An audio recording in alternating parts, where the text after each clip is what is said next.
ఈ రెండో వాడి మనవి నేను వింటాను, ఈ రెండో వాడికి దగ్గరగా నేను ఉంటాను. ఎందుకు తెలుసా?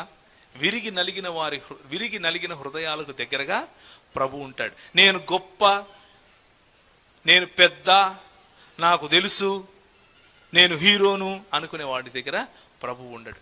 ఎవరైతే వాళ్ళు తమను తాము తగ్గించుకుని ఉంటారో, మనం ఎప్పుడైతే జీరో అనుకుంటామో అప్పుడే మనము దేవుని సన్నిధిలో ఏదో కొంచెం ఆయన నిలబెట్టినప్పుడు హీరోలు అవుతాం.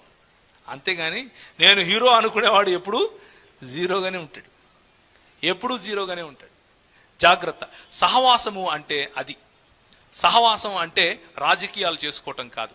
సహవాసం అంటే పెద్దరికం కోరుకోవటం కాదు. సహవాసము అంటే పెద్ద పెద్ద స్టేజీల మీద నాకు కూడా పూలదండలు వేయాలనుకోవటం కాదు. సహవాసం అంటే నేను వచ్చి సెంటర్లో కూర్చోవాలనుకోవటం కాదు.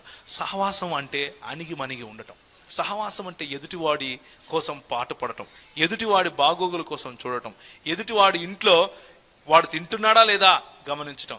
క్రియలు లేని విశ్వాసము మృతము, జీరో.